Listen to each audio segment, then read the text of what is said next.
শুরুতে তো যে টানাপোড়েন ছিল সেটা সবাই জানে, আমরা স্বীকারও করি সেটা। ফরেন সেক্রেটারি মিট করেছে এবং তারপরে যেটা হয়েছে সেটা হলো যে ব্যবসা মোটামুটি পিক আপ করেছে। দেখা গেছে যে আগের লেভেলেই পৌঁছে গেছে। এখন এগুলি তো প্রত্যেকটা ইন্ডিকেশন। দুই যে বিষয়টা সেটা হলো যে কিছু টানাপোড়েন এখনও রয়ে গেছে, যেমন ভিসা টিসা এগুলিতে প্রবলেম কিছু আছে, কিন্তু দুই পক্ষই আমরা মোটামুটি এই ব্যাপারে একমত হয়েছি যে এগুলি সব দূর করে একটা গুড ওয়ার্কিং রিলেশন, যেটা আমরা ব্যবহার করি, এটাতে আমাদেরকে পৌঁছতে হবে এবং সেই জন্য ভারতীয় পররাষ্ট্রমন্ত্রীও এ ব্যাপারে মানে এগোবেন, আমরাও এগোবেন।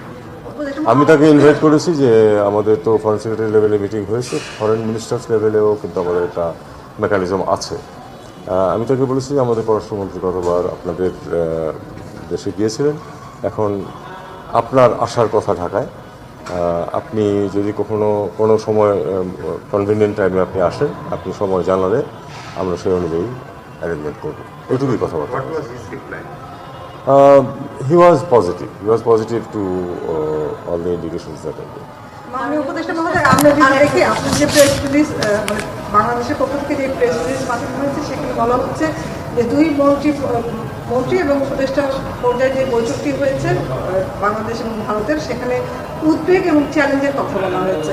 সেই উদ্বেগগুলো কি কি এবং শেখ হাসিনাকে ফেরত আনার ব্যাপারে আপনারা আলোচনা করেছেন কিনা? আরেকটা আছে একই সাথে যে যুক্তরাষ্ট্র আরেকটি অর্থায়ন বন্ধ করেছে এবং আবারও ট্রাম্প বলেছে যে এই তাদের দেশের ট্যাক্স পে কেন আরেক দেশে। ওকে, এটা দুই ভাগ। একটা হলো যে ইন্ডিয়াতে যেটা আপনি বলছেন সেটা হলো যে আমরা স্পেসিফাই করে নিই যে এই উদ্বেগ আছে, আমরা স্বীকার করেছি কিছু উদ্বেগ রয়ে গেছে, সেগুলি আমাদেরকে দূর করতে হবে এবং দুই পক্ষই একমত যে এগুলি দূর করতে হবে এবং সম্পর্কটা যাতে উন্নত হয় সেটা দেখতে হবে। মার্কিন যুক্তরাষ্ট্রের যে বিষয়টা, এটা তো বাংলাদেশ স্পেসিফিক না, কাজে এটাতে আসলে এই মুহূর্তে আমাদের কিছুই করার নেই। এই মুহূর্তে আমাদের কিছুই করার নেই। আমি মনে করি আমাদেরকে অবজার্ভ করতে হবে এবং আমাদেরকে মোডাস ভিভেন্ডি খুঁজে বের করতে হবে যে আমরা এর মাধ্যমে কী করে সার্ভাইভ করতে পারি। আমরা একটা চিঠি দিয়েছিলাম, সেটা কোনো রিপ্লাই এখন আমরা পাই না।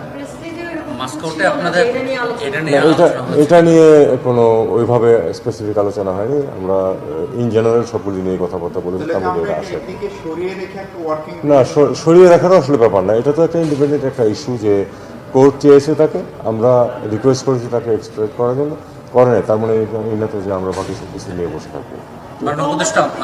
আমাদের পাকিস্তানের সাথে একটা স্বাভাবিক সম্পর্কে আমরা গিয়েছি, যেটা নিয়ে ভারতের হয়তো অতীতেও ডিসপুট ছিল, খুব অবকাশিত।